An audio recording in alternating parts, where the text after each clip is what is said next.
Finding an apartment is a considerably more difficult task for Mabel now that she must leave her aunt's opulent penthouse at the Arconia. She takes a tour of a modest studio that, despite being much smaller than what she is used to, is actually rather nice. It's simply 10 square feet bigger than the flat, but the realtor claims it's 460 square feet, as if it were a punchline.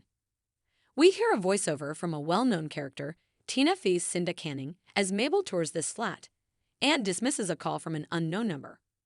But in an unexpected, unnerving turn, she's now blonde. It's a part of the podcast guru's post-cancellation rebranding following his nearly being falsely accused of murder the previous season.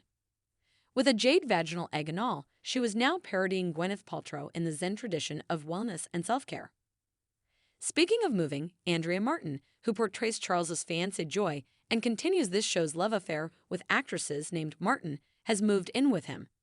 She has not only moved in, but her aquarium is now full of all 62 of her pet fish. She proposes they go shopping for fish to celebrate, but Charles has attended practice for his patter song, a fast-paced, rap-like musical theater song ideal for those who are unable to sing. Oliver confesses his love for Loretta when the three of them meet together before the rehearsal, but puts off setting up their first date.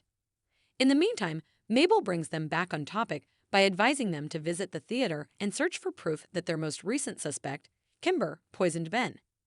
Since Kimber is one of the few actors in the cast who can sing and would greatly benefit the show from her 2 million TikTok fans, Oliver doesn't particularly like the notion of her being charged with murder. But in yet another blow to Kimber, Mabel claims that Ben's usage of her anti-aging serum, a Paul Rudd inside joke, would have been the ideal vehicle for poison delivery. The cast, who are getting ready for rehearsal, interrupts them before they can continue their investigation.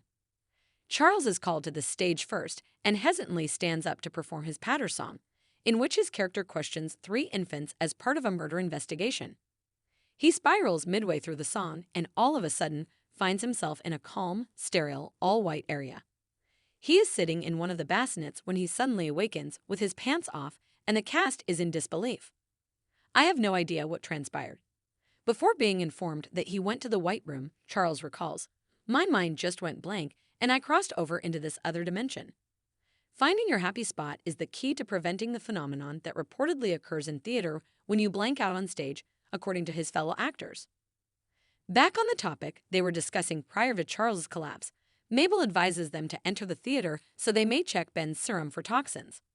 But Howard is the only person with a key, and he isn't willing to give it up lightly, as Oliver says, pointing to a strange power dynamic since we were led to believe that Howard works for Oliver. In any case, Mabel is able to get Howard to let them in by playing on his weakness and telling him that she left a jumper there that she wants to get back before moths ruin it. Joy proposes that Charles cook an omelette since he is anxious about going to the White Room and is having trouble finding his happy place. He sings the patter song to himself while he breaks the eggs, chops the vegetables, and whisks away, and does so flawlessly for the first time. The omelette making, according to Joy, is no longer his happy spot. Rather, it has become a crutch. Charlie, I'm going to watch out for you, just like I did with Ben Glenroy. She enters our list of suspects nonchalantly and adds, he knew if he touched one hair on your precious little head, he was going to have to deal with me. Beyond the aquarium, Joy is exhibiting unusual behavior. After making it into the theater, Mabel and Oliver go to Kimber's dressing room to look into it. To their surprise, they run into Kimber herself there.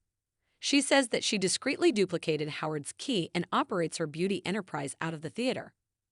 The three decide to split up as Charles shows up, still reeking of eggs.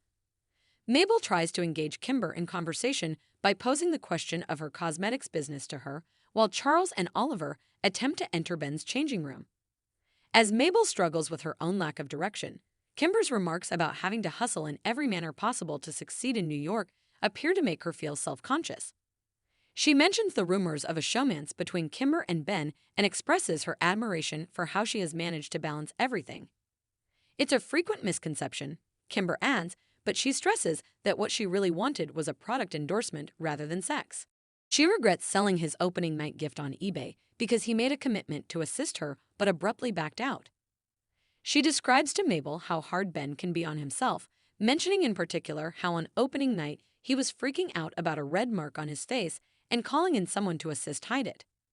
They were able to remove the mark, but she is unsure of who it belonged to.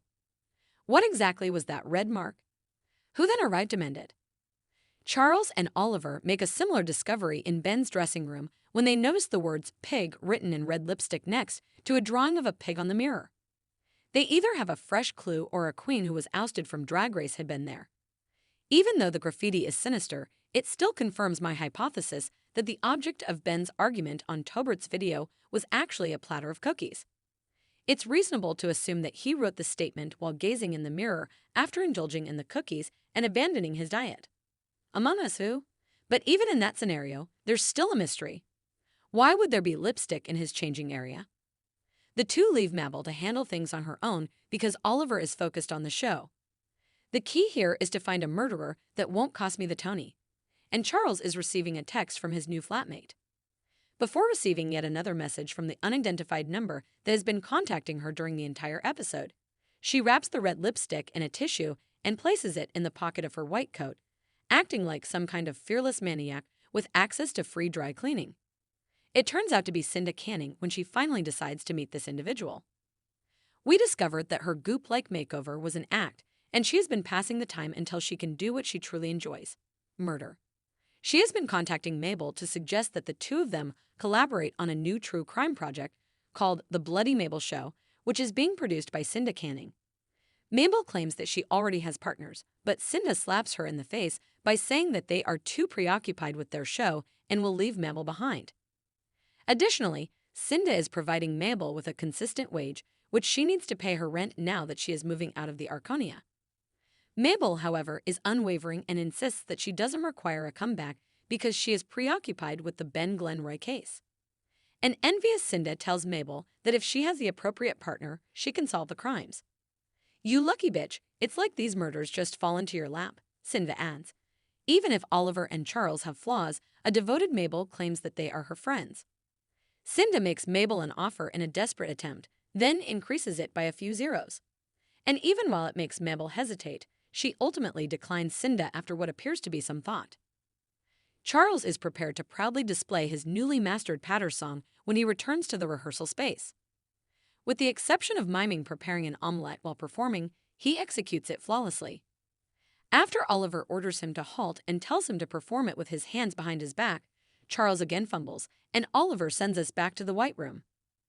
Oliver asks Charles how he's adjusting to Joy moving in and wonders whether there's anything more going on than just the song.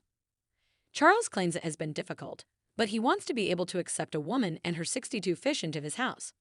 However, Oliver persuades him that he must ask Joy to leave by suggesting that perhaps he shouldn't have to change. Regarding Oliver's dating issues, Charles advises him to stop second-guessing himself and eventually ask Loretta out on their scheduled date, which he does, naturally, through text. Meryl has a full agenda. Charles panics and finds himself back in the White Room when he tries to bring up the subject of moving out with Joy.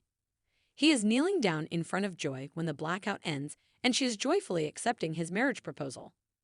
Mabel and Oliver are startled as they enter the scene, and they are much more startled when Joy notices the lipstick on Mabel's fingers. She yells, "You found my lipstick," and places it back into the set's vacant slot. On opening night, a makeup artist like Joy is the ideal person to hide a sinister red dot.